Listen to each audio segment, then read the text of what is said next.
This is Galaxy News Hour live.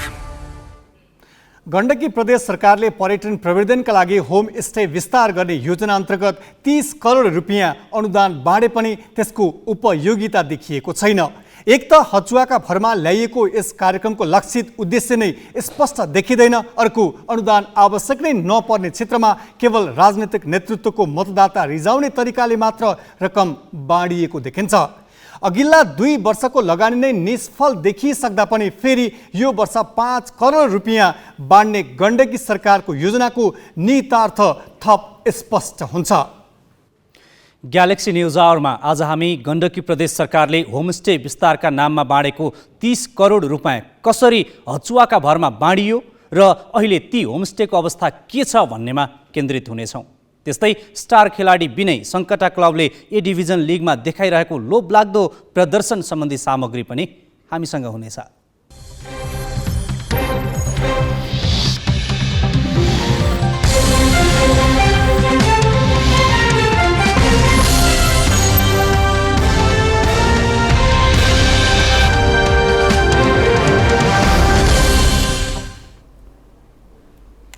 नमस्कार, यो हो ग्यालेक्सी न्यूज आवर। सही सूचना र प्रष्ट विश्लेषण सहित उपस्थित भएका छौं। अब हेडलाइन्स।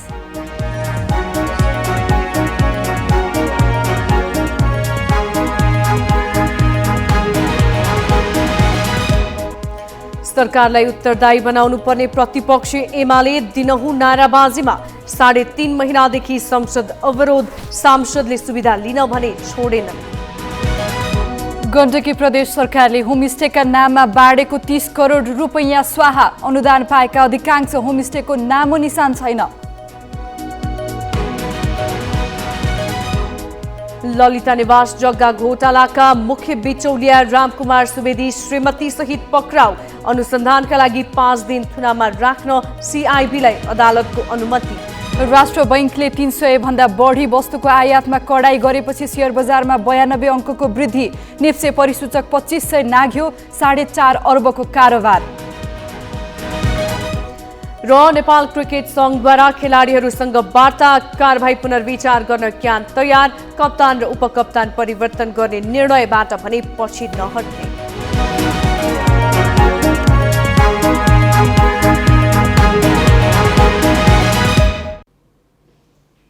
सरकारलाई जवाफदेही बनाउने मुख्य थलो संसद मानिन्छ। संसद मूलतः प्रतिपक्षको हो, तर प्रमुख प्रतिपक्षी नेकपा एमाले सरकारलाई जवाफदेही बनाउन संसदको उपयोग गरिरहेको छैन।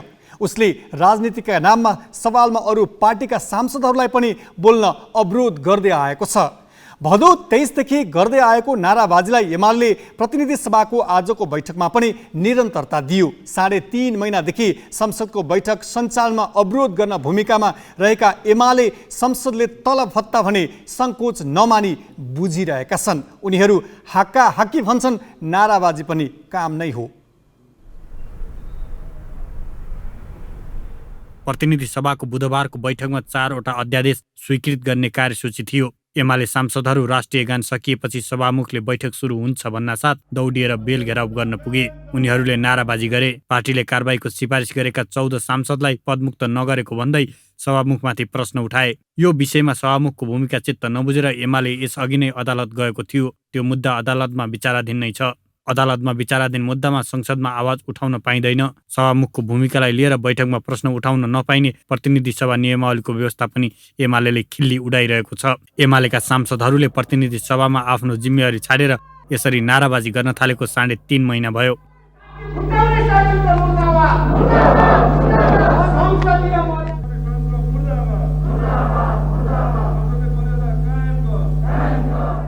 उनीहरूले भदौ 23 यता लगातार नारा लगाउने काम गर्दै आएका छन्। उनीहरूको अवरोधका कारण सुरुवाती दिनमा बैठक अवरुद्ध भयो। सभामुख अग्नि सापकोटाले बैठकमा कार्यसूची पेश गरेका थिएनन्, तर पटक पटकको आग्रहपछि पनि अवरोध नहटाएपछि सभामुखले कार्यसूची अनुसार नै बैठक चलाउन थालेका छन्। एमालेको नाराबाजीकै बीच बुधबारको बैठकले नेपाल प्रहरी र प्रदेश प्रहरी पहिलो संशोधन, सामाजिक सुरक्षा पहिलो संशोधन, तेजाब तथा अन्य घातक रासायनिक पदार्थ नियमन र रेलवे अध्यादेश स्वीकृत गर्यो। एमाले सांसदहरूले सभामुखको आग्रहलाई व्यवस्था गर्दै 47 मिनेटसम्म नाराबाजी गरे। सरकारलाई उत्तरदायी बनाउने र जनजीविकाका विषयमा आवाज उठाउनै पर्ने थलो हो संसद। अझ संसदीय व्यवस्थामा संसद प्रतिपक्षी दलको भनिन्छ, तर एमाले भदौ 23 यता जनजीविकाका विषयमा सरकारमाथि आफूले त प्रश्न उठाएको छैन नै, अरू पार्टीका सांसदहरूलाई पनि बोल्न दिएको छैन।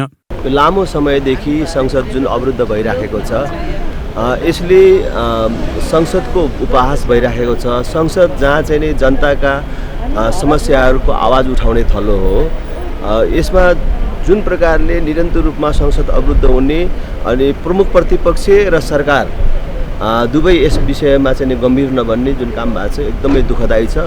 संसदलाई बन्दी बनाइरहेको एमालेका सांसदहरूले तलब सुविधा भने लिँदै आएका छन्। बैठकमा सहभागी भए बापत सांसदले बैठक भत्ता स्वरूप 1000 र यातायात खर्च स्वरूप 1000 रुपियाँ पाउँछन्। तर एमालेका सांसदले काम नगरेकाले भत्ता चाहिँदैन भनेका छैनन्। जनताले आफ्नो समस्या उठाउन पठाएका एमाले सांसदले पार्टीको निर्देशनमा नारा लगाएर भत्ता लिन कुनै सङ्कोच मानेका छैनन्। सांसदले पारिश्रमिक बापत 64,000, विशेष भत्ता 1000, सञ्चार खर्च 3000, बिजुली खर्च 2000 र घरबाट बापत 18,000 गरी महिनै पछि 88,000 रुपियाँ पाउँछन्। यो तलब सुविधा उनीहरूलाई नारा लगाउने प्रायोजनका लागि होइन, जनजीविकाका सवालबारे सरकारको ध्यानाकर्षण र कानुन निर्माणका लागि दिएको हो।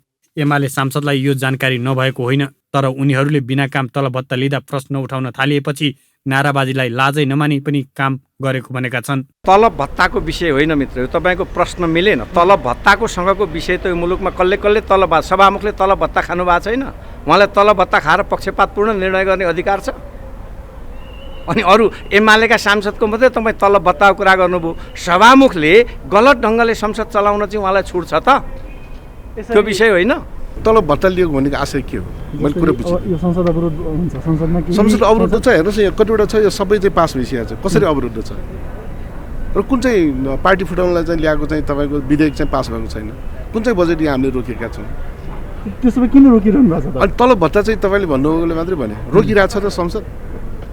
तपाईँ त नाराबाजी गरिरहनु भएको छ। नाराबाजी त गर्नु हाम्रो अधिकारको कुरा हो। जनताले दिएको अधिकारलाई चाहिँ हामीले चाहिँ प्रस्तुत गर्न सकेन भने के भयो? यो सरकारले गरेको कामहरूमाथि प्रश्न उठाउने थलोलाई तपाईँहरूले यसरी बन्दी बनाइदिनु भएको छ। त्यो त जनताले मैले भने तपाईँलाई यो 9वटा चाहिँ हाल्छ, कतिवटा चाहिँ फेल भएको छ भन्नुहोस् न प्रस्तुत गरेको चाहिँ। एमालेसँग प्रतिनिधि सभामा 98 सांसद छन्। उनीहरूको तलबमा मासिक 86 लाख रुपियाँभन्दा बढी खर्च हुन्छ। यस्तै राष्ट्रिय सभामा रहेका एमाले सांसदको तलब सुविधा मासिक करिब 23 लाख रुपियाँ खर्च हुन्छ। यसबाहेक बैठक सञ्चालन हुने दिन, बैठक र यातायात शीर्षकमा हुने खर्च अलग्गै छ। पटक पटकको आग्रह पछि पनि एमाले सांसदले अवरोध हटाउन नमानेपछि राष्ट्रिय सभाको बैठक अनिश्चितकालका लागि स्थगित गरिएको छ। सांसदहरू विधेयक अधिवेशनमा कानुन बनाउन व्यस्त हुनुपर्नेमा सरकारी ढुकुटीबाट तलब सुविधा लिएर आफ्नो स्वार्थका काम र पार्टी गतिविधिमा दौडिरहेका छन्। क्यामेरामा सुशील बास्कोटाका साथ जितेन्द्र झा र अङ्गराज न्यौपाने, ग्यालेक्सी 4K, काठमाडौँ।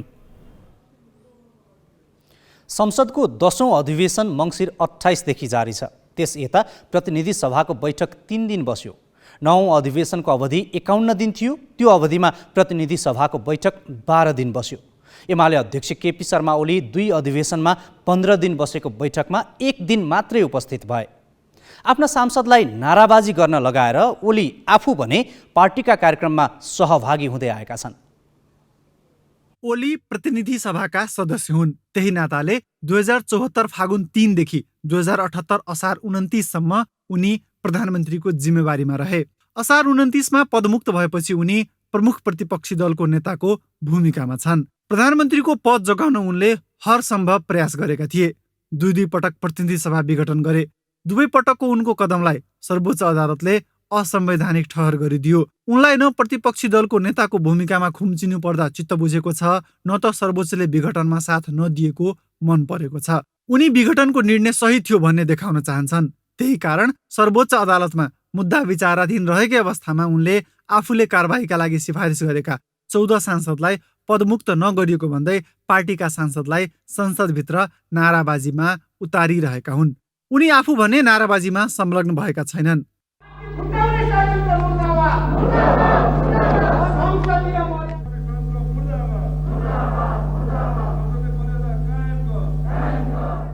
भदौ 23 पछि प्रतिनिधि सभाको बैठक भदौ 25, 27, 29, असोज 4, 7, 11, 14, 19, 22, 25, कार्तिक 11, मन्सिर 28, पुस 6 र 7 गते बस्यो। ओली भने भदौ 23 पछि संसदमा गएकै छैनन्। संसद चलेका दिन उनी पार्टी कार्यक्रममा पुग्ने गरेका छन्। मङ्गलबार उनी कपिलवस्तुको कृष्णनगरमा आयोजित सभामा सम्बोधन गर्न पुगेका थिए। प्रतिपक्षी दलको नेताका नाताले उनले अरू सुविधा बाहेक मासिक 70,730 रुपैयाँ पारिश्रमिक पाउँछन्। पारिश्रमिक र 12 किसिमका अरू सुविधाका लागि बैठकमा जानु पर्दैन, नगए पनि पाइन्छ। संसदको काम छैन भने देखाउन चाहिरहेका ओलीले संसद सचिवालयबाट पारिश्रमिक र अरू सुविधा भने निरन्तर बुझिरहेका छन्। विपक्षी दलको नेताको नाताले एकपछि अर्को प्रश्न उठाएर संसदमा सरकारलाई र्याखर्याख्ती पार्नुपर्ने ओली सरकारी ढुकुटीबाट तलब सुविधा लिएर पार्टीका कार्यक्रममा व्यस्त बनिरहेका छन्। राजनीतिक ब्युरो, ग्यालेक्सी फोके, काठमाडौँ। अब छिटै नै कपिलवस्तुमा कालो पत्र गरिसक्ने गरी त्यसलाई अगाडि बढाइन्छ। एमाले संसदमा अवरोध गरेको यो पहिलो पटक होइन। संसद अवरोध मात्र होइन, अवरुद्ध गर्ने कीर्तिमान पनि एमालेकै नाममा छ। प्रजातन्त्र पुनर्स्थापना पछिको पहिलो संसदीय निर्वाचनमा नेपाली कङ्ग्रेसले बहुमत ल्यायो। एमाले प्रतिपक्षी दलको भूमिकामा थियो। 2048 देखि 2051 सम्म एमाले 23 पटक संसद अवरुद्ध गर्यो। 2051 को मध्यावधि निर्वाचनपछि एमाले सरकारको नेतृत्व गर्यो। एमालेको 9 महिने सरकार ढलेपछि 2055 सम्म कङ्ग्रेस र राप्रपाले सरकार चलाए। त्यो अवधिमा एमाले 20 पटक र कङ्ग्रेसले 16 पटक संसद अवरुद्ध गरे। 2056 मा कङ्ग्रेसले फेरि बहुमत ल्याएपछि एमाले प्रतिपक्षीको हैसियतमा पुग्यो। 2056 देखि 2059 सम्म उसले 96 पटक संसद अवरुद्ध गर्यो। 2057 मा हिउँदे अधिवेशन चल्नै दिएन। लाउडा विमान भाडा प्रकरणमा तत्कालीन प्रधानमन्त्री गिरिजाप्रसाद कोइरालाको राजीनामा माग गरी 57 दिन संसद चल्न दिएन, जुन नेपालको इतिहासमा कीर्तिमानी अवरोध हो। संविधान सभाको पहिलो चुनावपछि 2065 देखि 2069 को अवधिमा 167 पटक व्यवस्थापिका संसद अवरुद्ध भयो। त्यतिखेर एमालेलाई माओवादी, कङ्ग्रेस र राप्रपाले पछ्याए। 2072 मा संविधान जारीपछि ओली प्रधानमन्त्री भए, तर उनी 10 महिनाभन्दा टिक्न सकेनन्। उनीपछि 2073 मा माओवादी अध्यक्ष पुष्पकमल दाहाल प्रधानमन्त्री भए। दाहालले मधेसवादी दललाई मनाउन संविधान संशोधनको प्रस्ताव लग्दा एमाले करिब 1 महिना संसदलाई बन्धक बनाएको थियो।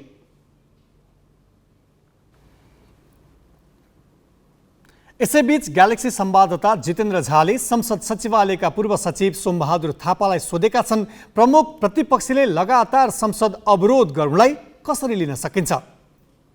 नीतिगत विरोध र छलफल गर्ने ठाउँमा नीतिगत विरोध हुनु, असहमति हुनु संसदीय व्यवस्थाको एउटा चरित्र हो। वाद विवाद हुनु, छलफल हुनु आफैमा यसको चाहिँ नि विशेषता मानिन्छ। तर विरोधको नाउँमा संसदका काम कारबाहीहरू अवरुद्ध हुनु यो संसदीय पद्धतिभित्र पर्दैन। त्यसलाई चाहिँ नि संसदीय मर्यादाको कुरा पनि मानिँदैन। र जुन इस्युमा पार्टीभित्रको इस्युलाई ल्याएर संसदलाई विरोध गर्नु पनि राम्रो होइन। र यो समस्या आइसकेपछि संसदले पनि सर्वदलीय बैठक राखेर समाधान गर्नुपर्छ, उचित निकास निकाल्नुपर्छ र चाहिँ नि एउटा निर्णय गरेर अगाडि बढ्नुपर्छ। यसरी निरन्तर रूपमा संसद अवरोध भइरह्यो भने यसले पर्ने प्रभावहरू चाहिँ के हुन्छ? विकसित देशहरूमा संसद अवरुद्ध गर्ने भनेको कुरा धेरै ठुलो गम्भीर चाहिँ नि अपराधको कुरा लिइन्छ। विकासोन्मुख देशहरूमा जहाँ चाहिँ नि मूल्य मान्यता, सिद्धान्त र नैतिकता, इमान्दारिताका कुराहरू चाहिँ नि एउटा देखाउनको लागि मात्रै गरिन्छ। विरोध र यसले अवरोधका कारणहरूले गर्दा अब दलहरूको भूमिका पनि कमजोर हुँदै जान्छ, मूल्य मान्यता पनि कमजोर हुँदै जान्छ, प्रतिष्ठा पनि कमजोर हुँदै जान्छ। र एकछिनलाई मानिसले विरोध गरेको कुरा, बाधा विरोध गरेको कुरालाई समर्थन गरे पनि भित्रबाट कसैले पनि समर्थन गर्दैन। स्वयं त्यो अवरोध गर्ने पार्टीलाई पनि त्यसले हानि नै गर्छ। मेरो चाहिँ कुरा त्यो छ। यसले गर्दा अब राजनीतिक दलहरूप्रति, राजनीतिक नेतृत्वप्रति जनताको के छ भने आस्था र विश्वास हट्दै जान्छ। संसदमा नाराबाजी गर्ने दलकै नेताहरूले तलब र भत्ता भने नियमित रूपमै बुझेका छन्। यो प्रवृत्तिलाई के भन्नुहुन्छ? काम नगरिकन बाधा अवरोध गरेर यदि चाहिने तलब भत्ता सुविधा लिइन्छ भने त्यो सुविधाको लागि हामीले किन ट्याक्स तिर्ने भनेर क्वेसन गर्यो भने उहाँहरूले जवाफ दिनुपर्ने हुन्छ। उहाँहरूलाई कुनै नैतिक आधारले चाहिँ त्यो तलब सुविधा लिने अधिकार हुँदैन। त्यस कारणले यो एक दिनको कुरा होइन, 2 दिनको कुरा होइन, यो चाहिँ राम्रो कुरा होइन। तर अहिले हामी चाहिँ के भनौँ भने अहिले हामी त्यति धेरै ठुलो कुरा नभनौँ। अहिले उहाँहरूले चाहिँ नि सबभन्दा राम्रो कुरा चाहिँ के गर्नु जाति हुन्छ भने समस्या समाधानको लागि वार्ताबाट चाहिँ समस्या समाधान गर्नुपर्छ। अहिले तलब भत्ता सुविधाको भन्दा पनि भोलि त्यो कुरा उठ्छ, जनताले उठाउँछ। अब राजनीति गर्नेले नै संसद अवरुद्ध गरेर ठुलो बहादुरी गरे भन्नुहुन्छ भने अब जनताले के गर्ने? ट्याक्स पनि तिरेको छ जनताले, लुरु उहाँले बनाएको कानुन पनि मानेको छ, उहाँका आदेश पनि मानेको छ। तर जनताले पाउने के त? न विकास निर्माण भएको छ। हेर्नुहोस् अब अहिले तपाईँले आर्थिक स्थिति हेर्नुहोस्, सरकारले विकास खर्च गर्न सकेका छैन, साधारण खर्च मात्रै गरिरहेछ। यदि अरूले बन्द हडताल गरे भने तिमीहरू बन्द हडताल नगर, अहिले हामी विषम स्थितिमा छौँ भन्नुपर्ने ठाउँमा स्वयं समस्याको समाधान गर्ने, राष्ट्रिय समस्याको समाधान गर्ने, छलफल गर्ने ठाउँ चाहिँ भएको सङ्घीय संसदमा बन्द हडताल हुने हो भने अब चाहिँ यो सङ्घीय संसदको आवश्यकता के हो भन्ने कुरा चाहिँ भोलि पिपुलले क्वेसन गर्यो भने के जवाब दिने? मूलतः जननिर्वाचित संसदलाई काम दिने र सदन चल्नका लागि राजनीतिक वातावरण बनाउने काम सरकारको हो। यसो भन्दैमा प्रमुख प्रतिपक्षी दल आफ्नो दायित्वबाट भाग्न पाउँदैन। संसदलाई प्रभावकारी बनाउन, यसलाई धेरैभन्दा धेरै जनहितका मुद्दा उठाउने थलोको रूपमा उपयोग गर्न र सरकारलाई जवाबदेही बनाउन प्रमुख प्रतिपक्षी दल पनि उत्तिकै जिम्मेवार हुनुपर्छ। अब केही न्युज संक्षेपमा। ललिता निवास जग्गा प्रकरणमा पक्राउ परेका रामकुमार सुवेदी र उनकी पत्नी माधवीलाई 5 दिन थुनामा राख्न अदालतले अनुमति दिएको छ।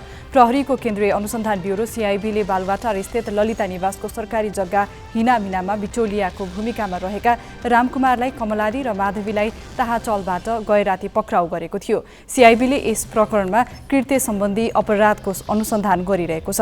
उच्च पदस्थ राजनीतिक व्यक्ति, मालपोत अधिकृत र भूमाफियाले मिलेर 136 रोपनी भन्दा बढी जग्गा हडपेको अनुसन्धानबाट खुलेपछि सुवेदी फरार थिए। सोही जग्गा प्रकरणमा अख्तियार दुरुपयोग अनुसन्धान आयोगले 2076 माघ 22 मा सुवेदी दम्पति सहित 110 जना विरुद्ध विशेष अदालतमा भ्रष्टाचार मुद्दा दायर गरिसकेको छ।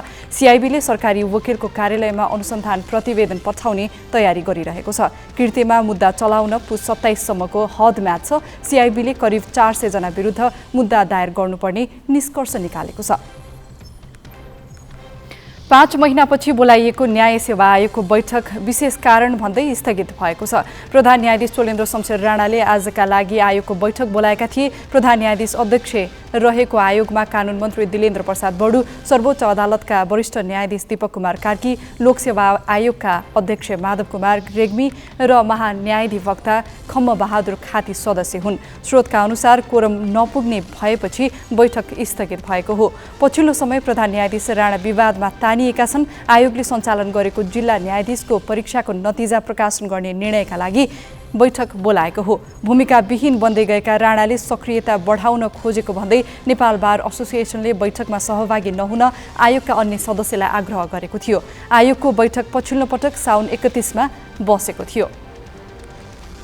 प्रमुख प्रतिपक्षी दल नेकपा एमाले अवरोध गरेपछि बागमती प्रदेश सभा बैठक भोलिसम्मका लागि स्थगित भएको छ। आज अपराह्नबाट सुरु भएको बैठक करिब 15 मिनट चलेर स्थगित भएको हो। वर्तमान सरकारले सुरुङ मार्ग र विद्युतीय बसको बजेट रोकेको भन्दै एमाले सभा अवरुद्ध गरेको हो। यस्तै मन्त्रालय फुटाएर 14 पुर्याएको प्रति एमाले विरोध गरेको छ। यस विषयमा मुख्यमन्त्री पाण्डेले जवाफ नदिएसम्म सभा अवरुद्ध गरिरहने नेकपा एमालेका प्रमुख सचेतक दीपक निरौलाले बताए। नेपाली कांग्रेसको प्रदेश 2 मा नेतृत्व चयनका लागि भोलि बिहान मात्रै मतदान हुने भएको छ। निर्वाचन समितिका अनुसार भोलि बिहान 8 बजेबाट मतदान सुरु हुनेछ। यसअघि आज बिहान 10 बजेको लागि तोकिएको मतदान विवादका कारण पटक पटक समय परिवर्तन गरिएको थियो। मतदान आजै गर्ने वा भोलि बिहान गर्ने भन्ने विषयमा दुई पक्षबीच विवाद समेत भएको थियो।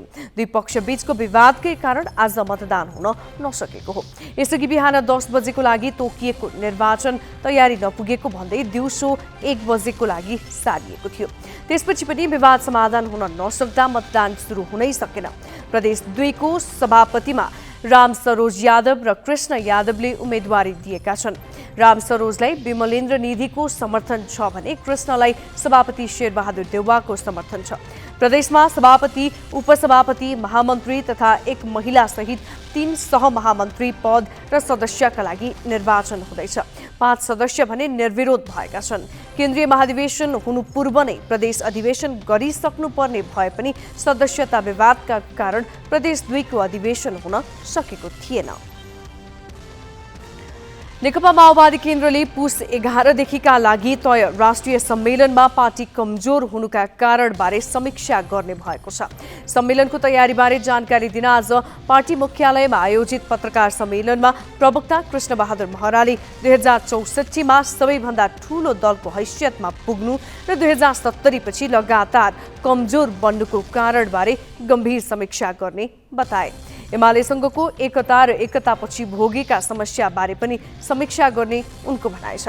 सम्मेलनमा 1533 जना प्रतिनिधि सहभागी हुनेछन्। माओवादी केन्द्रले राष्ट्रिय सम्मेलनको लोगो र नारा सार्वजनिक गरेको छ।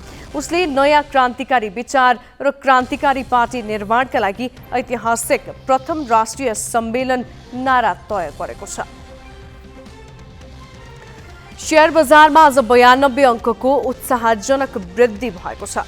नेप्से परिसूचक 2507.7 अङ्कमा पुगेको छ। आज 13वटै समूहले परिसूचक उचालेका हुन्। व्यापार समूहको परिसूचक 8.2, उत्पादनमूलक समूहको परिसूचक 7.7 र जलविद्युत समूहको परिसूचक 6% उकालो लागेको छ। 7 कम्पनीको शेयर मूल्य 10% बढेको छ। 186 कम्पनीका लगानीकर्ताले कमाएका छन्। नेपाल राष्ट्र ब्याङ्कले 300 भन्दा बढी वस्तुको आयातमा कडाई गरेपछि त्यसको प्रभाव शेयर बजारमा परेको विश्लेषण गरिएको छ। आयातकर्ताहरू शेयर बजारमा पसेको र त्यही कारण आज कारोबार रकम पनि बढेको ब्रोकर कम्पनीहरूले बताएका छन्। केही दिन यता कारोबार रकम 2.5 अर्ब रुपैयाँ हाराहारीमा सीमित हुँदै आएकामा आज 4 अर्ब 52 करोड 33 लाख रुपैयाँको शेयर किनबेच भएको नेपाल स्टक एक्सचेन्जले जनाएको छ। लहरका भरमा ल्याइएका र आफ्ना मतदाता समर्थकलाई पोस्ने उद्देश्य राखेर ल्याइएका कार्यक्रममा राज्य कोषको रकम बगाउन सबै तहका सरकार उद्यत छन्। यस्तै एउटा दृष्टान्त हो गण्डकी प्रदेशको सरकारले ल्याएको होमस्टेलाई अनुदान दिने कार्यक्रम। 30 करोड बजेट सकिसकेको यस कार्यक्रमको हिसाब किताब गौतम रेग्मीबाट। कृषिपछि देशको ठूलो सम्भावना बोकेको क्षेत्र पर्यटन व्यवसायलाई मानिँदै आएको छ। त्यो किनभने नेपालको सुन्दर प्राकृतिक सम्पदा मात्र होइन, यहाँको मौलिक संस्कृति, वेशभूषा, खानपान र रहनसहनमा पनि पर्यटक रमाउन सक्छन्। यही सम्भावनालाई हेरेर गण्डकी प्रदेश सरकारले पर्यटक लोभ्याउन होमस्टेलाई प्राथमिकता दियो। होमस्टे सञ्चालनका लागि 2075 मा कार्यविधि पनि बनाएर 30 करोड रुपैयाँ लगानी समेत गर्यो। तर 3 वर्ष पुग्दा नपुग्दै हात लाग्यो शून्य। अहिले न होमस्टे भेटिन्छन् न बजेट नै बाँकी छ। प्रदेशको पर्यटन व्यवसायलाई बल पुगोस् भनेर गण्डकी प्रदेश सरकारले होमस्टेलाई कार्यक्रमकै रूपमा अघि बढायो। नीति बन्यो, कार्यविधि बनायो। आन्तरिक तथा बाह्य पर्यटकलाई भित्र्याउने उद्देश्यले अनुदानको कार्यक्रम ल्यायो। प्रदेशमा अनुदानका लागि 1000 भन्दा बढीले आवेदन दिए।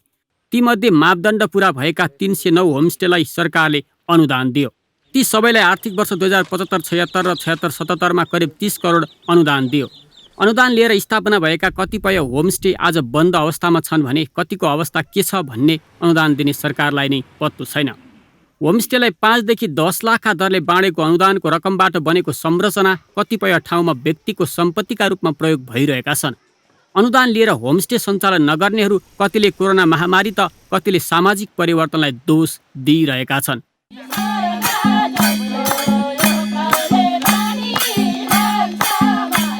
हाल कोरोना महामारी कम भएको छ, घुमघाम गर्ने पर्यटकको चहल पहल वात्तै बढेको छ। तर लाखौँ अनुदान लिएका कास्कीका अधिकांश होमस्टे कोरोनाको कारण देखाएरै सुनसान अवस्थामा छन्। कास्कीको माछापुच्छ्रे भेडाबारी होमस्टे, होसिया, दमदमी होमस्टे सबै बन्द प्राय अवस्थामा छन्। यी बन्द होमस्टे कहिले सञ्चालनमा आउने हुन्, न अनुदान दिने सरकारलाई थाहा छ न सञ्चालकलाई। हाम्रो होमस्टे त्यति राम्रो चाहिँ सन्तोषजनक तरिकाले चलेको छैन, अहिले चाहिँ सुक्खा नै छ।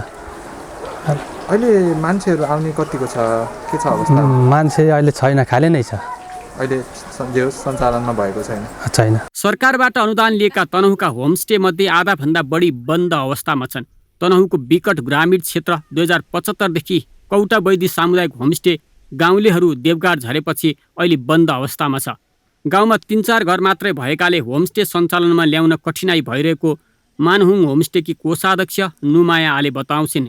कसरी चलाउने, के गर्ने, कसो गर्ने हो, यस्तै छ त नि। हामी सबैलाई चलाउनु त चलाउनै पर्ने हो। हामीले के अरे दर्ता गरिसकेपछि यतिकै राख्न त भएन होला, पछिसम्म त यो भवन सम्पन्न भएपछि त चलाउनै नै ऊ छ होला भनौँ पर्यो। म्याग्दीका अधिकांश होमस्टे पनि सञ्चालनमा छैनन्। यहाँका प्राय होमस्टेहरू व्यक्तिगत घर र सम्पत्तिमा परिणत भएका छन्। अनुदान लिएर बनाइएका यी होमस्टेहरू सञ्चालन हुने अवस्थामा छैनन्। टोयलेट बाथरुमको कार्यक्रम दिनुभएको थियो। कच्ची घरलाई टोयलेट बाथरुम, पक्की घरलाई राउन्ड घर, राउन्ड घर हो, त्यो चाहिँ पक्की घरलाई चाहिँ 2 ठाउँमा र 3 ठाउँमा चाहिँ टोयलेट बाथरुम कार्यक्रम थियो, यो सम्पन्न गरिदियो। त्यसो भए पर्यटकको प्रतीक्षामा हुनुहुन्छ हजुर? त्यही हो। आवश्यकता र सम्भावनाको खोजीका लागि भन्दा पनि झोलामा कागजात बोकेर बनाइएका होमस्टे पहुँचका आधारमा अनुदान लिएर आफै सुस्ताएको अवस्थामा छन्। र पनि सञ्चालकहरू कोरोनाका कारण पर्यटक नआएको र पूर्वाधार अपुरै भएकाले चलाउन नसकेको जवाफ दिन्छन्। अरू ठाउँमा चाहिँ पहिलेदेखि चलिआए पनि हाम्रो ठाउँमा नयाँ हो। यद्यपि त्यहाँ अहिले चाहिँ हामीले जुन खालको व्यवस्थापन गरिरहेका छौँ त्यो पर्याप्त छैन। अझ त्यसलाई हामीले पर्याप्त बनाउँदै र त्यसको प्रचार प्रसारमा चाहिँ हामीले ध्यान दिन गइरहेका छौँ र त्यसलाई चाहिँ प्रचार प्रसार चाहिँ हामीले गरिसकेपछि त्यो होमस्टे अझ चाहिँ व्यापक रूपमा चाहिँ सञ्चालन गर्न चाहिँ हामीलाई सजिलो हुन्छ भन्ने लाग्छ। मुस्ताङ पछिल्लो समय पर्यटकको पहिलो रोजाइमा पर्न थालेको छ। यहाँ पनि अनुदानमा होमस्टे नखुलेका होइनन्। चिसोका कारण हाल बन्द भनिए पनि यहाँ 3वटा मात्रै होमस्टे सञ्चालनमा छन्। लमजुङको कोहला सोथर 8मा पर्ने घामराङ सामुदायिक होमस्टे पनि बन्द छ। अनुदान अन्तर्गतको रकमबाट पदमार्ग निर्माण र पर्यटन सूचना केन्द्र निर्माणको काम पुरा नभएरै यो बन्द अवस्थामा छ। लमजुङकै गिलुङ र पसगाउँ सामुदायिक होमस्टे पनि बन्द छन्। त्यो मात्र होइन, राइनास नगरपालिकामै पर्ने कुडुले र पातलेपानी सामुदायिक होमस्टे पनि सञ्चालनमा छैनन्। मगर सामुदायिक, गाउँ सहर थुम्का डाँडा, चिसापानी र रापासिङ सामुदायिक होमस्टे पनि अहिले ठप्प छन्। तुलुङकोट र सिन्दुरे ठुलोसवारा सामुदायिक होमस्टे अनुदान लिएर पनि चलेका छैनन्। सुन्दर बजार 5मा पर्ने गहते मुलकोट र 3मा पर्ने खजेगाउँ दुराडाँडा होमस्टे पनि अहिले ठप्प छन्। प्रदेशमा स्थापना भएका होमस्टेको अवस्था हेर्दा गण्डकी प्रदेश सरकारले गरेको ठूलो लगानी बालुवामा पानी भएको छ। हुन त अहिलेको गण्डकी प्रदेश दक्षिण एसियामै पहिलो होमस्टे सञ्चालन गर्ने क्षेत्र मानिन्छ। 2054 असोजमै स्याङ्जाको सिरुबारीमा पहिलो पर्यटकीय गाउँ घोषणा गरेको श्रेय यही प्रदेशलाई जान्छ। आन्तरिक पर्यटन वर्ष 2019 र नेपाल भ्रमण वर्ष 2020लाई लक्षित गरेर प्रदेश सरकारले होमस्टेलाई प्रवर्धन गर्ने योजना त बनायो, तर त्यो पेसाप्रति इमान्दारहरूभन्दा बढी कार्यकर्ताको हातमा परिदियो। सिरुबारीबाट सुरु भएको पर्यटकीय गाउँको अवधारणा बिस्तारै लमजुङको घलेगाउँ, काउलेपानी, पर्वतको राम्जा, चित्रे, गोर्खाको बारपाक, कास्कीको ल्वाङघलेल, तनहुँको तनहुँसुर, नवलपुरको अमलटारी लगायत ठाउँमा होमस्टेको रूपमा विस्तार भइसकेको थियो। देश सङ्घीय संरचनामा गएसँगै आर्थिक समृद्धिको दोस्रो सम्भावना बोकेको क्षेत्र पर्यटनमा गण्डकी प्रदेश सरकारले कार्यविधि बनाएर अनुदान दिने योजना बनायो। तर सरकारी अनुदानमा व्यवसायीभन्दा कार्यकर्ता हावी भए। पहुँचको भरमा अनुदान हत्याउने प्रवृत्ति हावी भयो। कागजी होमस्टेले अनुदान पाए। यद्यपि सञ्चालकहरूले होमस्टे बन्द हुनुमा कोरोनाले थिलो पारेको र पर्यटकको आवागमन घटेको जवाफ दिइरहेका छन्। अनुदान लिएका होमस्टे अनुदान पचाएर सुतिरहे पनि सरकारले भने अनुदान लिएर बन्द भएका होमस्टेको न अनुगमन गरेको छ न तथ्याङ्क नै राखेको छ। पर्यटन कार्यालय गण्डकी प्रदेशले होमस्टेको अनुगमन गर्न नसकिएको स्वीकारेको छ। होमस्टे प्रवर्धनको रूपमा गर्ने कामहरू कुनै पदमार्गतिर गयो होला, कुनै चाहिँ गेट बनाउनुतिर गयो होला, स्वागत गेट बनाउनुतिर गयो होला, कुनै चाहिँ के समाज घरहरू बनाउनुतिर गयो होला। तर काम रकम प्रदेशबाट गएको रकम सदुपयोगै छ, दुरुपयोग भएको छ। राज्यको 30 करोड लगानी भएका कास्की, तनहु, लमजुङ, स्याङ्जा, पर्वत, बागलुङका धेरैजसो होमस्टे बन्द भएका छन्। केही सञ्चालनमा रहे पनि बन्द हुने अवस्थामा छन्। होमस्टेलाई कसरी सञ्चालन राखिराख्ने भन्ने कुनै पनि योजना बनाइएको छैन। त्यति मात्र होइन, सरकारी लगानी गरेको होमस्टेको तथ्याङ्क समेत पर्यटन परिषदसँग छैन। तर पनि मन्त्रालयबाट गएको रकम सदुपयोग भयो भन्ने दाबी गरिएको छ। सरकारी बजेट लगानी भए पनि होमस्टेका बारेमा सरकारको नै खासै चासो देखिँदैन। बरु अघिल्लो सरकारले अनुदान बाँडेको र त्यसको जिम्मा र जवाफदेहिता पनि उसैको हुने सरकारका मन्त्रीको भनाइ छ। आफूहरूले भने होमस्टेको लागि अहिले 5 करोड मात्रै अनुदान छुट्याएको गण्डकी प्रदेशका पर्यटन, उद्योग, वाणिज्य तथा आपूर्ति मन्त्रीले बताएका छन्। सरकारले पैसा दिने अनि होमस्टे चलाऊ भनेर भन्नुभन्दा त ल यहाँबाट पैसा लैजाऊ, मान्छेले केही किनेर खाऊ भने भइहाल्यो नि। गत साल कसले किन गर्यो त्यसका केही राजनीतिक कुरा पनि थिए, केही कार्यकर्तालाई पैसा दिने, घरको टोयलेट सुधार गर यताउति भन्ने हिसाब मात्रै पनि भयो। त्यो त अर्थ भएन नि त। त्यो होमस्टेले राज्यको सपोर्ट पाइसकेपछि आफूलाई त्यो ढङ्गको एडप्ट पनि नगर्ने, लोकल उत्पादन पनि नगर्ने, घर अगाडिको चाहिँ उसमा खोर्सानीको बोट पनि छैन कसैकोमा, त्यहाँ खोर्सानी गऱ्यो भने होमस्टेमा कोही पाहुना गयो भने दौड्दै बजार हिँडिरहेछन् होमस्टे सञ्चालकहरू, अब इन्डियाको खोर्सानी किन्न। प्रदेशका विभिन्न जिल्लामा पर्यटनको सम्भावना देखेर प्रदेश सरकारले होमस्टेमा अनुदान दिए पनि अनुदानको सदुपयोग र प्रभावकारिता बारे सरकारले नै चासो नराख्दा होमस्टे बन्द हुँदै गएका छन् भने रकम हिनामिना भएको छ। क्यामेरामा महेश ढुङ्गानाका साथमा कास्कीबाट उत्तम पौडेलको रिपोर्ट। जब कार्यक्रमको तर्जुमा नै निश्चित समूहलाई पोस्नका लागि गरिन्छ, त्यसबाट देखाउन लायक नतिजा आउँछ भनेर ठान्नु नै गलत हुन्छ। होमस्टेका नाममा अनुदान बाँड्ने कार्यक्रम पनि कुनै अर्थमा औचित्यपूर्ण देखिँदैन।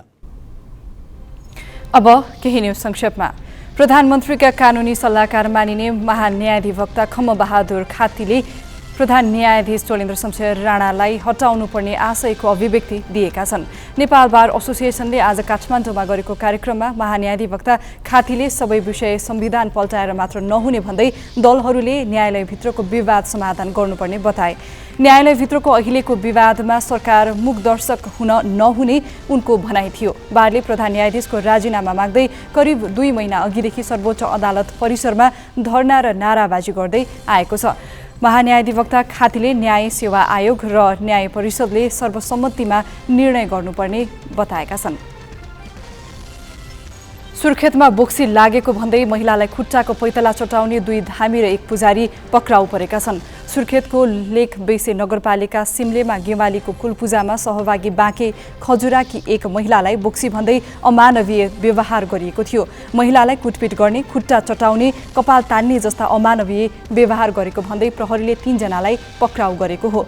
पक्राउ पर्नेमा पुजारी वीरेन्द्र नगर सुब्बा कुनाका भूपेन्द्र गेवाली तथा धामीहरू बराहाताल गाउँपालिकाका मिलन गेवाली र वीरेन्द्रनगरका भक्ति गेवाली हुन्। उनीहरूमाथि मुलुकी अपराध संहिता अनुसार कारबाही प्रक्रियाका लागि अदालतबाट 4 दिनको म्याद थप गरी अनुसन्धान प्रक्रिया अघि बढाइएको छ।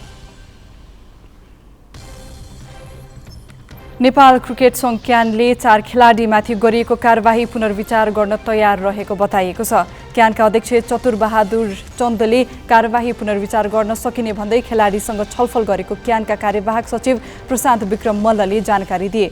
उनले क्यान अभिभावक भएकाले खेलाडीलाई गरिएको कारबाही पुनर्विचार गर्न तयार भएको बताए। खेलाडीलाई सेन्ट्रल कन्ट्र्याक्टमा राख्ने क्यानको योजना छ, तर कप्तान र उपकप्तान परिवर्तनको विषयमा पुनर्विचार नहुने क्यानको अडान छ। सचिव मल्लका अनुसार खेलाडीहरूले भने कुनै जवाफ दिएका छैनन्। आजै क्यानका 6 केन्द्रीय सदस्यले खेलाडीमाथि गरिएको कारबाही फिर्ताको माग गरेका छन्। क्यानले मङ्सिर 29 गते अनुशासनको कारण देखाउँदै ज्ञानेन्द्र मल्ललाई कप्तान र दिपेन्द्र सिंह ऐरीलाई उपकप्तानबाट पदमुक्त गरेको थियो। विभागीय टोली एपीएफ क्लब प्रधानमन्त्री कप महिला राष्ट्रिय टी20 क्रिकेट प्रतियोगिताको सेमिफाइनल प्रवेश गरेको छ। आज धनगढी स्थित फाफला क्रिकेट मैदानमा भएको खेलमा सुदूरपश्चिम प्रदेशलाई 89 रनले पराजित गर्दै एपीएफ सेमिफाइनल प्रवेश गरेको हो। एपीएफले दिएको 129 रनको लक्ष्य पछ्याएको सुदूरपश्चिम मात्र 39 रनमा अल आउट भए। सुदूरपश्चिमलाई सस्तेमा समेट्न करुणा भण्डारीले 4 विकेट लिइन्। आज भएको अर्को खेलमा गण्डकी प्रदेश 2सँग 7 विकेटले पराजित भए। गण्डकीले दिएको 40 रनको झिनो लक्ष्य प्रदेश 2ले 10 ओभर 3 बलमा 3 विकेट गुमाएर पूरा गरे। टस जितेर पहिले ब्याटिङ गरेको गण्डकीलाई सस्तेमा समेट्न सन्तोषी चौधरीले 3 र अनुराधा चौधरीले 2 विकेट लिए। सेमिफाइनल पुग्ने अन्तिम टोलीको टुङ्गो भोलि हुने प्रदेश 2 र सुदूरपश्चिम प्रदेश बीचको खेलबाट लाग्नेछ। म्यानमारको कचिन राज्यमा जेड पत्थरको खानीमा पहिरो जाँदा 100 भन्दा बढी मानिस पुरिएका छन्। खानीमा जेड पत्थर उत्खनन गर्न गएकाहरू पहिरोमा पुरिएका हुन्। उनीहरूको खोजी कार्य जारी छ, तर उनीहरू सबै अवैधानिक रूपमा खानी उत्खनन गर्न गएकाहरू भएको सरकारी अधिकारीलाई उद्धृत गर्दै अन्तर्राष्ट्रिय सञ्चार माध्यमले उल्लेख गरेका छन्। 25 जनालाई उद्धार गरी अस्पताल लगिएको छ। म्यानमार जेड पत्थरको सबैभन्दा ठूलो खानी हो, तर अवैधानिक रूपमा पत्थरको उत्खनन गर्ने क्रममा हरेक वर्ष पहिरोमा पुरिएर मानिसहरूले ज्यान गुमाउने गरेका छन्। सन् 2020 मा पनि 160 जनाको ज्यान गएको थियो। विश्व स्वास्थ्य संगठन WHO का एक उच्च अधिकारीले कोरोनाको नयाँ भेरिएन्ट ओमिक्रोनले युरोपेली देशहरूको स्वास्थ्य प्रणाली तहस नहस पार्ने चेतावनी दिएका छन्। WHO का वरिष्ठ अधिकारी हान्स क्लुगोले युरोपमा कोरोना भाइरसको अर्को आँधी बेहरी आउँदै गरेको बताउँदै त्यसका लागि तयार रहन युरोपेली देशहरूलाई चेतावनी दिएका हुन्। उनले केही साताभित्रै ओमिक्रोन सम्पूर्ण देशमा फैलिएर विभिन्न देशको स्वास्थ्य प्रणाली नै अस्तव्यस्त हुने बताएका छन्। हालै युरोपका विभिन्न देशले लकडाउनदेखि प्रतिबन्धात्मक व्यवस्था लागू गरिरहेका बेला उनले यस्तो चेतावनी दिएका हुन्। स्थापनाकालदेखि नै एकल नेतृत्वमा चलेको माओवादीको प्रदेश सम्मेलनमा चुनाव हुन थालेको छ। प्राय केन्द्रको निर्देशन र हस्तक्षेपबाट नेतृत्व छान्ने माओवादीमा भइरहेको चुनावी सरगर्मी सम्बन्धी सामग्री नवराज पाण्डेबाट। माओवादी शान्तिपूर्ण राजनीतिमा आएको 1.5 दशक भयो। यो अवधिमा उसले एकपटक महाधिवेशन गर्यो, तर नेतृत्व चयनका लागि उसले निर्वाचन प्रक्रिया अपनाएन। शान्तिपूर्ण राजनीतिमा आउनु 2 दशक अघिदेखि नेतृत्वमा रहेका पुष्पकमल दाहाल नै अध्यक्ष छन्। कार्यकर्ताले होइन, दाहालले इच्छाएका नेता पार्टीमा पद पाउँदै आएका छन्। माओवादीमा मात्र होइन, उसका भातृ संस्थाको नेतृत्वमा पुग्नका लागि पनि दाहालकै आशीर्वाद चाहिन्छ। तर यसपालि दाहालले आकांक्षीलाई व्यवस्थापन गर्न सकेनन्। प्रदेश सम्मेलनमा निर्वाचन नै गर्नु परेको छ। के पुस 11 देखि हुने राष्ट्रिय सम्मेलनले पनि नेतृत्व छान्नका लागि मतदान प्रक्रिया अपनाउँछ वा दाहालले बनाउने सूचीमा ताली पिट्ला? माओवादी केन्द्रले मङ्सिर 25 र 26 गते प्रदेश सम्मेलन गर्यो। सम्मेलनको भर्चुअल उद्घाटन पार्टी अध्यक्ष पुष्पकमल दाहालले गरेका थिए। तर सबै प्रदेशमा पदाधिकारी चयनमा सहमति हुन सकेन। सम्मेलन सकिएको 10 दिनपछि प्रदेश 1 का पदाधिकारी छान्न बुधबार निर्वाचन भयो। अध्यक्ष सहितका 9 पदाधिकारीमा आकांक्षी धेरै हुँदा र तिनको व्यवस्थापन पार्टी नेतृत्वले पनि गर्न नसक्दा निर्वाचनमा जानु परेको हो। एउटै लेयर, एउटै उमेर समूह, एउटै पृष्ठभूमि, एउटै आन्दोलनको चाहिँ समयावधि भएको हुनाले त यो पोस्टमा बस, त यो पोस्टमा बस भन्न पनि नेतृत्वलाई चाहिँ गाह्रो भइरहेको छ। त्यसो हुँदाखेरि सबैले आफूलाई अब्बल ठान्छ, सबैले आफ्नो इतिहासलाई चाहिँ पुरानो ठान्छ, सबैले आफ्नो पृष्ठभूमिलाई चाहिँ अगाडि ठान्छ। यही कारणले गर्दाखेरि यो फैसला हुन सकिरहेको छैन। यसैले गर्दाखेरि नेतृत्वलाई सहमतिको प्रोसेसमा आउने कुरालाई पनि अलिकति गाह्रो भइरहेको छ। पुस 5 गते बागमती प्रदेशको नेतृत्व छान्न पनि मतदान गरिएको थियो। मत परिणाम आएपछि उपाध्यक्षमा निर्वाचित रूपा महर्जनले पार्टीमा कायम टिके प्रथा तोड्न सफल भएको प्रतिक्रिया दिएकी थिइन्। महर्जनको प्रतिक्रिया तथा बागमती र प्रदेश 1 मा नेतृत्व छान्न निर्वाचन गर्नु परेको स्थितिले माओवादीभित्र टिके प्रथा रुचाइएको छैन भन्ने सन्देश गएको छ। नेतृत्वको श्रृङ्खला हाम्रो पार्टीमा असाध्यै धेरै आइरहेको छ। यी श्रृङ्खलाहरूलाई सबै प्रवृत्तिहरूलाई मिलाउनको निम्ति सभापतिले समय चाहिन्छ। भएन भने प्रक्रिया पनि खुल्लै छ। यो लोकतान्त्रिक पार्टीभित्र अब यहाँनिर चाहिँ अब डेमोक्रेसी सबैको निम्ति ओपन छ। कार्यकर्ताले रुचाउनु पनि किन? पार्टीले शान्तिपूर्ण राजनीतिमा आएको 1.5 दशकमा आफ्ना कुनै पनि संरचनामा निर्वाचन गराएन। माओवादीले 10 वर्ष अघि 2069 माघमा महाधिवेशन गर्यो। त्यो महाधिवेशनमा अध्यक्षमा दाहालको नाममा ताली बजाउन लगाइयो। अरू पदाधिकारी पनि त्यसै गरी छानिएका हुन्। 2071 वैशाखमा राष्ट्रिय सम्मेलनबाट दाहालले आफूलाई फेरि अध्यक्षमा निरन्तरता दिए। पार्टीका अन्य पद उनले आफू अनुकूलका नेतालाई सुम्पिँदै आएका छन्। माओवादीले पार्टीमा मात्र होइन भातृ संस्थामा पनि टिके प्रथालाई निरन्तरता दिँदै आएको छ। असोज अन्तिम साता काठमाडौँमा अनेरा सबु क्रान्तिकारीको राष्ट्रिय सम्मेलन भयो। सम्मेलनमा आधा दर्जन नेता अध्यक्षका दावेदार थिए, तर कार्यकर्ताले नेता छान्न पाएनन्। दाहालले पञ्चा सिंहलाई अध्यक्ष तोके। त्यसअघि भदौ दोस्रो साता भएको वैसेलको नेतृत्व चयनमा पनि दाहालले हस्तक्षेप गरेका थिए। दाहालको टीका थाप्ने बानी परेका माओवादी कार्यकर्तामा खास गरी कङ्ग्रेसमा निर्वाचन मार्फत नयाँ अनुहार नेतृत्वमा पुगेपछि ऊर्जा मिलेको देखिन्छ। त्यति मात्र होइन, माओवादीमा नेताको आशीर्वाद भन्दा कार्यकर्ता बीच परीक्षा दिन चाहने पंक्ति पनि छ भन्ने सन्देश 2 प्रदेशको निर्वाचनले दिएको छ। हामीले तल गाउँ सम्मेलनबाटै ओडा टोल ओडा हुँदै गाउँ सम्मेलन हुँदै माथि आउँदाखेरि हमेसा हामीले सहमतिको प्रक्रियाबाट नेतृत्वहरू टुङ्ग्याएका छौँ र हाम्रो जोड पनि त्यही हो। र सहमतिको प्रक्रियामा जान सक्दैन भने भन्नुको मतलब साथीहरूले दावेदारहरूले आफ्ना अडानबाट ब्याक हुन नसक्ने अवस्था हो। त्यसलाई पनि फेरि गुटबन्दी र नेगेटिभ अर्थमा हामीले लिनु हुँदैन। उहाँले पनि नेतृत्व गर्न सक्नुहुन्छ, म पनि नेतृत्व गर्न सक्छु। तर दुवैजनाले नेतृत्व गर्ने क्षमता राखेर आउने भइसकेपछि त्यसलाई भोटिङको प्रक्रियामा जानको निम्ति अलिक प्रोसेस लाग्छ। पुस 11 देखि 13 सम्म काठमाडौँमा हुने सम्मेलनमा मतदान मार्फत चुनिने चाहना प्रकट हुन्छ कि हुँदैन? अध्यक्षमा दाहाललाई चुनौती दिने कोही देखेका छैनन्, तर अरू पदमा आकांक्षी धेरै छन्। ती नेताले दाहालको टीका थाप्छन् वा बागमती र प्रदेश 1 मा अपनाइएको जस्तै लोकतान्त्रिक प्रक्रियाका लागि निर्णायक भूमिका खेल्छन्। यसमा धेरैको चासो छ। प्रदेश 1 ब्युरोको सहयोगमा राजनीतिक ब्युरो ग्यालेक्सी फोके, काठमाडौँ। करिब 1 वर्ष अघि सरकारसँग कोभिड-19 विरुद्धको खोप थिएन। खोप नभएकै कारण धेरैले कोभिडसँग जुझ्न नसकेर ज्यान गुमाउनु पर्यो। तर अहिले सरकारसँग पर्याप्त मात्रामा खोप हुँदाहुँदै प्रभावकारी रूपमा खोप वितरण गर्न सकिरहेको छैन। धेरै देशले आफ्ना नागरिकलाई कोभिडको नयाँ भेरिएन्ट ओमिक्रोनबाट जोगाउन बुस्टर डोज दिइरहेका बेला नेपालले भने भएको पहिलो खोप नै दिन सकिरहेको छैन। अहिले खोप भण्डारण केन्द्रमा 1,65,50,852 डोज खोप थन्किरहेको छ।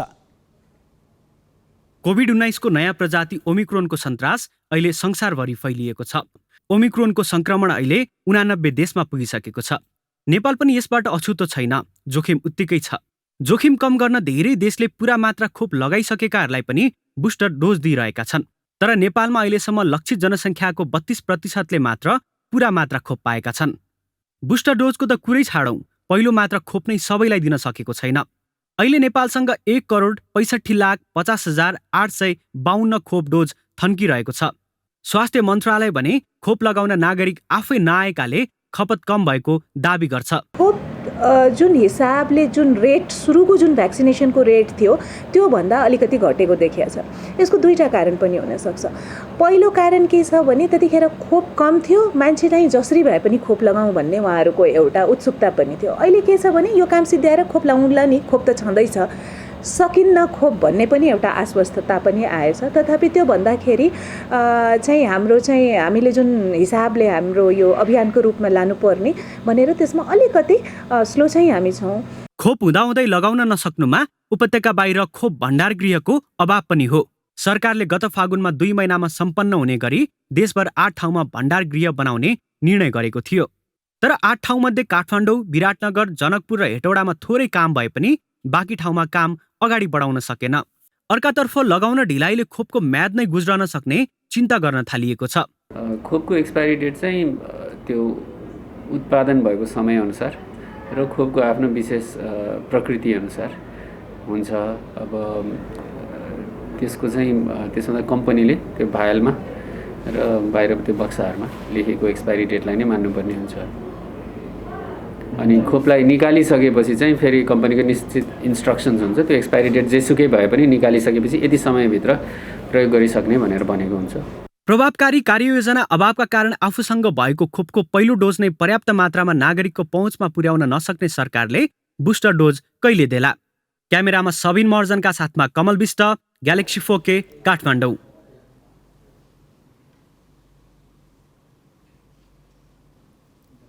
व्यापारीको बदमासी रोक्न र उपभोक्ताको हितका लागि नियमनकारी निकाय छ, तर ती निकाय प्रभावकारी देखिन सकेको छैन। आवश्यक सङ्ख्यामा कर्मचारी नभएको, बजेट कम, सवारी साधनको अभाव लगायत कारण देखाएर ती निकाय निष्प्रभावी हुँदा एकातिर व्यापारीको रजगत छ भने अर्कोतिर त्यसको मार उपभोक्ताले सहनु परिरहेको छ। बजारमा खानेतेलको मूल्य छोइसक्नु छैन। गेडागुडी र दालको मूल्य पनि व्यापारीले आफू खुसी बढाएकै छन्। राष्ट्र बैङ्कका अनुसार नै तेलको मूल्य 29% तथा गेडागुडीको मूल्य 11%ले महँगिएको छ। महँगी रोकथामका लागि बजारमा नियमन गर्ने जिम्मेवारी वाणिज्य, आपूर्ति तथा उपभोक्ता संरक्षण विभागको हो। कानुनले अर्धन्यायिक अधिकार दिएको विभाग मातहत 5 वटा कार्यालय पनि छन्, तर उपभोक्ताले बजारमा विभागको नियमनको अनुभव गर्न सकेका छैनन्। विभागका आफ्नै गुनासा छन्। हुन पनि उपत्यका बाहिरका 5 कार्यालयमध्ये वीरगञ्ज र धनगढीमा रहेका प्रादेशिक कार्यालय उपसचिवको साटो सुब्बाले चलाइरहेका छन्। बजारमा नियमित अनुगमनका लागि दक्ष जनशक्तिदेखि सवारी साधन र बजेट निकै कम रहेको विभागको गुनासो छ। पर्याप्त स्रोत साधन त छैन नै, तर जति चाहिँ हामीले उपलब्ध भएको छ त्यसलाई चाहिँ अधिकतम परिचालन गर्दैछौँ। चाडबाड लक्षित अनुगमन चाहिँ अलि व्यापक रूपमा भएकै हो, किनभने त्यतिखेर सर्वसाधारणले पनि धेरै चाहिँ अनुपातमा कारोबारहरू गर्ने हुँदाखेरि चाहिँ चाडबाडको समयमा चाहिँ बढी सघन रूपमा चाहिँ अनुगमन भएको हो र अहिले पनि हामीले नियमित रूपमा टोलीहरू चाहिँ पठाइराखेका छौँ। स्रोत साधनको सीमितताका बीच अनुगमनलाई निरन्तरता दिएको विभागको दाबी छ। साउन यता 1461 वटा व्यापारिक फर्ममा अनुगमन गर्दा 647 फर्ममा कैफियत देखिएको उसको तथ्याङ्क छ। विभागले ती फर्मलाई 42,10,000 जरिवाना तिराएको भने पनि बजारमा मूल्यमा मनोमानी र म्याद गुज्रेका वस्तु बिक्री रोकिएको छैन। उपभोक्ताको हितकै लागि बजार अनुगमन गर्ने अर्को निकाय छ खाद्य प्रविधि तथा गुण नियन्त्रण विभाग। यसको मुख्य काम खास गरी बजारमा उपलब्ध खाद्य वस्तु स्वास्थ्यका दृष्टिले खान योग्य छन् छैनन् भनेर नियमन गर्नु हो। उसले पछिल्लो 3 महिनामा गरेको नमुना परीक्षणबाट बजारमा उपलब्ध खाद्य वस्तुमा मिसावट भएको देखाउँछ। त्यस्तै दूषित र न्यून गुणस्तर पनि समस्या हो। यस्तै कैफियत भेटिएपछि विभागले 3 महिनामा 27 वटा उद्योगमाथि मुद्दा दायर गरेको छ। तर विभाग आफै यो सङ्ख्या निकै कम हो भन्छ। स्रोत साधनको सीमितताले बजारमा प्रभाव देखाउन नसकेको उसको स्वीकारोक्ति छ। उपभोक्ताको हितकै लागि बजारमा नियमन गर्ने जिम्मेवार निकाय नेपाल गुणस्तर तथा नापतोल विभाग पनि हो। तर विभागले उद्योगको उत्पादनको गुणस्तर मापन गर्ने रसायन अभाव देखाएर काम नगरेकै 6 महिना भइसकेको छ।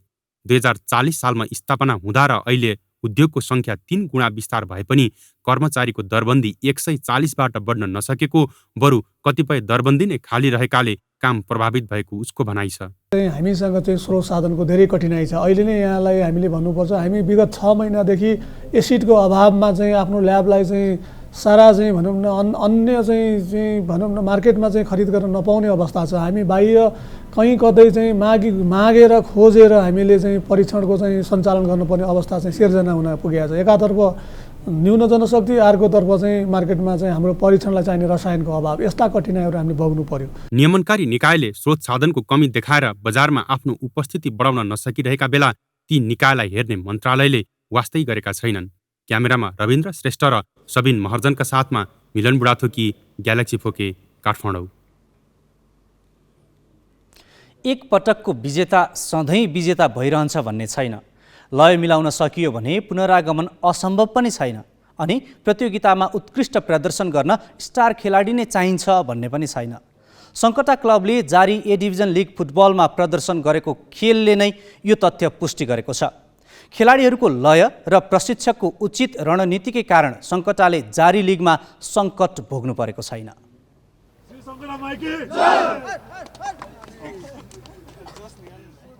2042 सालसम्म आइपुग्दा नै 3 पटक शहीद स्मारक ए डिभिजन लिगको उपाधि जितेको सङ्कटा फुटबल क्लबले थुप्रै सङ्कट भोगिसकेको छ।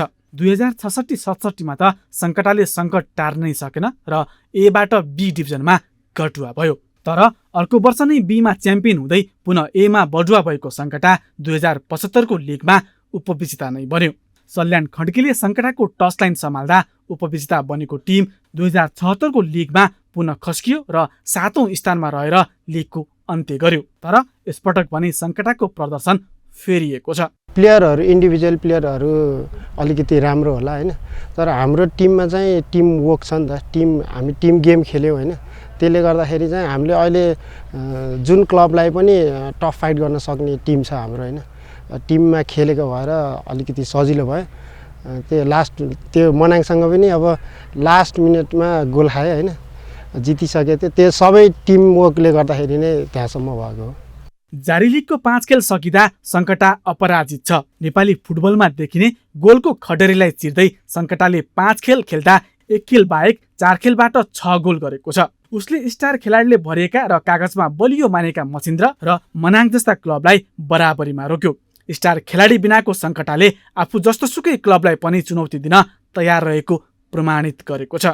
खेलाडीले मात्र भित्र ग्राउन्डमा खेल्छ भनेर हुँदैन नि त, कोचले पनि त केही ट्याक्टिस दिनु पर्यो नि त। पहिलाको पालीमा त्यस्तो थिएन क्या, गयो अनि ल 11 जना यो यसरी खेल्ने विन, त्यो थियो नि त। अब अहिले हाम्रो प्लान छ के गर्ने कसो गर्ने, हामीले एनालाइसिस गर्छौँ, हाम्रो आफ्नो अपोनेन्टको एनालाइसिस गरेर हामीले रिड गरेर यसलाई यो गर्नुपर्छ, यो पोजिसनमा यो कमी कमजोरी छ, यहाँनिर त्यसलाई प्रेस गर्ने, हाम्रो पनि यस्तो कमी कमजोरी छ यसलाई सुधार्ने, टुगेदर हुने भनेर अहिले सबै कुरा प्लान भइरहेछ। कोचले भनेअनुसारले हामी खेल्छौँ अनि रिजल्ट राम्रो आइरहेछ क्या। प्रशिक्षक विष्णु गुरुङले पहिलोपटक शीर्ष डिभिजन लिग खेल्ने क्लबको टचलाइन सम्हालिरहेका छन्। उनकै प्रशिक्षणमा यसै वर्ष आयोजना भएको फुटसल लिगको उपाधि स्पोर्ट्स क्यासलले जितेको थियो। यता RC32 सी डिभिजनमा क्वालिफाई हुनुमा पनि उनकै शैली प्रधान रह्यो। स्टार खेलाडीभन्दा प्रदर्शनमा ध्यान दिने उनको विश्वास सङ्कटामा पनि सफल देखिएको छ। त्यो सपना ममा पनि छ, मेरो प्लेयरमा पनि छ। त्यो सपना चाहिँ मैले सुरुमा नै फर्स्ट दिनमा चाहिँ जुन चाहिँ मैले अहिले रोपेको होइन कि फर्स्ट गेममा रोपेको होइन कि म यहाँ जुन दिन इन्ट्री भयो, जुन दिन मलाई साइन गरेँ क्लबमा चाहिँ, त्यो दिनदेखि नै मैले मेरो दिमागमा राखिसकेको थिएँ। त्यही कुरा चाहिँ मैले प्लेयरको दिमागमा चाहिँ राखिदिएँ कि हामी चाहिँ समथिङ यहाँ के गर्न आएको। अहिलेको वर्ल्डमा चाहिँ तपाईँले वर्ल्ड कप पनि हेर्नुपर्छ, युरो कप पनि हेर्नुपर्छ, तपाईँको त्यो बिग नेमले बिग क्लबले केही पनि म्याटर गर्दैन। तपाईँको म्याटर गर्ने भनेको पर्फर्मेन्सले हो। सो त्यो पर्फर्मेन्स हामीले एभ्रिडे हामीले हार्डवर्क गर्छ, त्यो पर्फर्मेन्स हामीले एभ्रिडे कमिटमेन्ट चाहिँ हामीले ट्रेनिङमा गरिरहेको छौँ। त्यसकै बावजुद चाहिँ हामीले यो रिजल्टहरू पाइरहेको छौँ। लिगका 5 खेलबाट 9 अङ्क जोड्दै सङ्कटा तालिकाको 4औं स्थानमा छ। समान अङ्क रहे पनि आर्मी गोल अन्तरका आधारमा तेस्रो स्थानमा छ। अब सङ्कटाले आइतबार 6औं चरणको खेल ब्रिगेड बोयसँग खेल्नेछ। सङ्कटाका खेलाडीहरूको थप प्रदर्शन हेर्न र प्रशिक्षक विष्णुका बाँकी रणनीति बुझ्न 6औं चरणका खेलको प्रतीक्षा गर्नुपर्ने हुन्छ।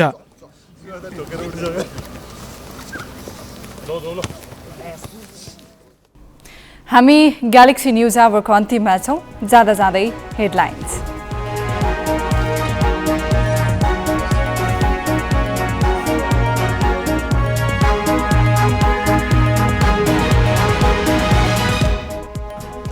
सरकारलाई उत्तरदायी बनाउनु पर्ने प्रतिपक्षी एमाले दिनहुँ नाराबाजीमा 3.5 महिनादेखि संसद अवरोध, सांसदले सुविधा लिन भने छोडेनन्। गण्डकी प्रदेश सरकारले होमस्टेका नाममा बाँडेको 30 करोड रुपैयाँ स्वाहा, अनुदान पाएका अधिकांश होमस्टेको नामो निशान छैन। ललिता निवास जग्गा घोटालाका मुख्य बिचौलिया रामकुमार सुवेदी श्रीमती सहित पक्राउ, अनुसन्धानका लागि 5 दिन थुनामा राख्न CIBलाई अदालतको अनुमति। राष्ट्र बैंकले 300 भन्दा बढी वस्तुको आयातमा कडाई गरेपछि शेयर बजारमा 92 अङ्कको वृद्धि, नेप्से परिसूचक 2500 नाघ्यो, 4.5 अर्बको कारोबार।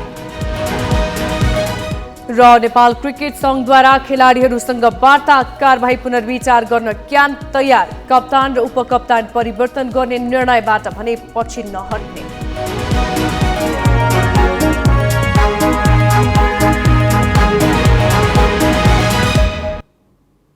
आजलाई ग्यालेक्सी न्युज आवर सकियो। यसपछि कार्यक्रम लाल मोहर हेर्न सक्नुहुनेछ। नमस्ते।